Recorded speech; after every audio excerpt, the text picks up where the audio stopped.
So you would think that with all of his family members enmeshed in various pay-to-play scandals, corruption scandals involving the Biden name, the president would be in a near panic with 39 or 38% approval ratings. And it appears you would be right if you thought that, because what is he doing today? One of your very favorite things, Charles. This is one of your very favorite things. He's, quote, forgiving more student loans. This is like, it's mean of me because Charles really doesn't like this. He doesn't like this topic. But here's what's happened. Refresher for the audience. The Supreme Court blocked Biden's sweeping student loan, quote, forgiveness plan last June. And ever since then, he's been trying to do an end around that prohibition. He's canceled debt, quote unquote, for almost 3.9 million borrowers, totaling about $138 billion in relief. We're supposed to believe that that has no consequence. He just waved it away with his magic wand. So good on them, and woe is the rest of us who, the losers who paid their debt. And new today is the Biden administration's now going to forgive another $1.2 billion in student debt for 153,000 borrowers enrolled in its new program. The relief is going to go to borrowers who have been in repayment for a decade or longer and who originally took out $12,000 or less. So I think this is a moment for us to applaud those people on just waiting out the system long enough that they finally got a president who wants their vote badly enough. He's just going to take out his magic eraser. What do you think? I swear you're trying to give me an aneurysm. We're still doing this. President Biden's response to being slapped down by the Supreme Court last year was to say, I'm going to find another way. That's not hyperbole. Go look at his statement. Immediately after the court offered its ruling, he said, I'm going to find another way. And he has. The numbers here are staggering. He said it was $137 billion already, I think. According to Penn Wharton, that number is going to go up above $400 billion, closer to $500 billion. That is a mind-blowing number. He is doing via other means what he was not allowed to do in one fell swoop. And it makes it difficult to discuss the legalities of it because some of it's legal, some I think is not, some of it's rulemaking that is suspect. But I think what is so irritating to me about this, the law aside, is that this seems to be Biden's obsession. We're told that he can't secure the border, but he can do this over and over and over again. Why? There is no group in the United States less deserving than those who have been through college. That's not because I dislike people who went to college. I went to college. But those people are doing better than everyone else, Megyn. Look at the stats. Make up a stat and Google better for college graduates.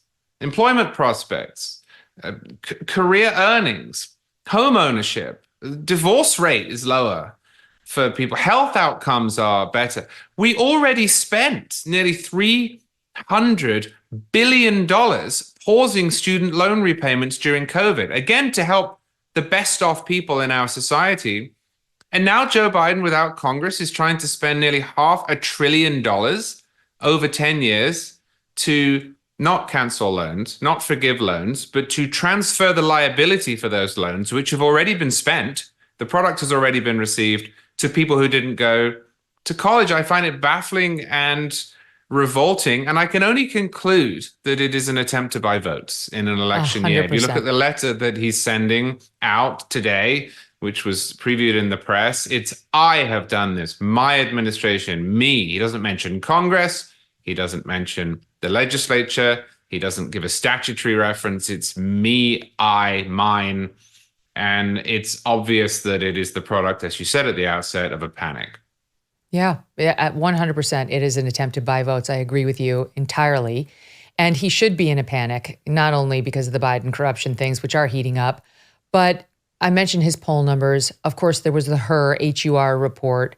And just today, we get a glimpse of the president. And they've been putting out these weird videos, Charles, that, he can't do live events, apparently. I mean, we're going to see him at the State of the Union. We'll find out whether he can just read off a prompter.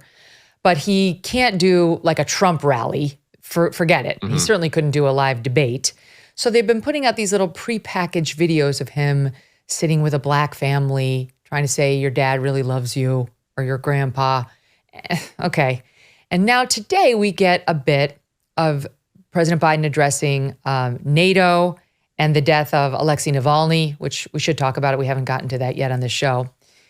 And what's interesting about the video is that it's 2 minutes long. There are roughly 30 edits in his 2-minute video. Do we have a clip of this, you guys?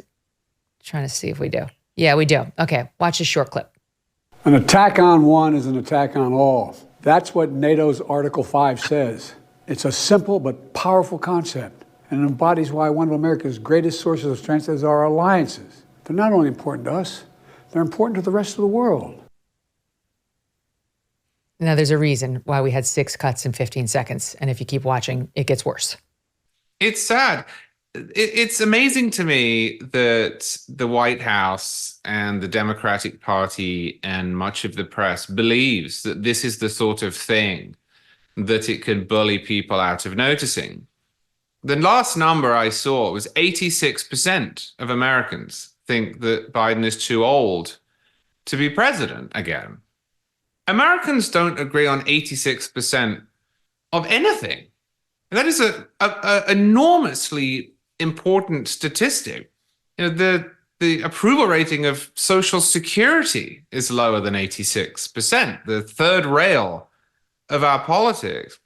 But the reason that 86% of Americans think that, including a majority of Democrats, is because it's transparently obvious.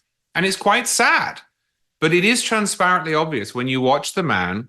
He is not like any president that I have ever seen. He's not like any world leader, for that matter, that I have ever seen speak in public. This is uncharted territory. And this is what it's like now, let alone what it would be like by 2028, 29, if he were to get a second term and then survive it. And I don't say that flippantly. The majority of Americans, I think maybe 65, 66%, don't think he would survive a second term, either because he would die or because he wouldn't be able to finish the job. We're just not used to this as a country.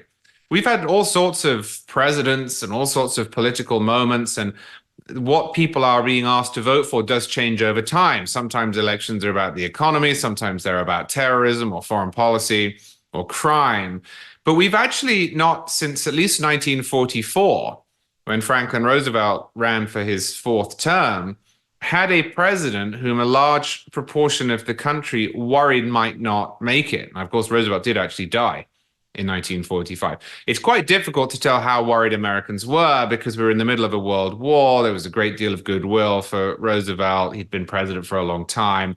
Polling wasn't particularly good. The press was much more able to cover up his condition and so on. But people were worried. If you go back, you will find news coverage of it. This is uncharted waters. I've never seen anything like it. The highest percentage of Americans who thought that a president was not able to do the job because he was too old, or at least a candidate, was Bob Dole in 1996. That was about 25%, 1 in 4. 86%? Well, yeah, because look at the guy. Mm-hmm. And it's only going one direction. That's the thing. I've talked about this before, but when John McCain was running, he called himself a maverick. And one of the criticisms of John McCain was that he was too old. And it might have been Stephen Colbert. I can't remember. It was one of those late night hosts, but they said, he really is a maverick. He gets criticized for being too old. And what does he do? He keeps aging. That's what we're about to watch with Joe Biden, too. So, you know, we have an election now where we have Joe Biden's team promising that they're going to keep calling out the crazy from Team Trump. That's their plan for the next year. Keep calling out the crazy. I guess they're not finding much purchase in the criminal trials. And so they're going to go back to Trump's rhetoric, which of course is criticizable. And so we've got somebody who's almost 200 who's going to try to say, I know I'm old, but I don't say really crazy stuff like about NATO and so on. I mean, we'll see. We'll see how the American public responds to that. Discover a holistic wellness solution with Bond Charge, a brand dedicated to optimizing every aspect of your life. Grounded in science and inspired by nature, their evidence-based products cover a broad spectrum of premium wellness items. From enhancing sleep and performance to boosting energy, accelerating recovery, and balancing hormones, Bond Charge offers a diverse range of benefits. Consider the infrared sauna blanket from Bond Charge that they say can burn extra calories and detoxify. This innovative blanket elevates your heart rate, simulating the effects of physical exercise. Bond Charge says sweating during the process helps eliminate heavy metals and toxins from your body. Setting it up takes less than a minute, and it rapidly heats up for a quick and convenient experience.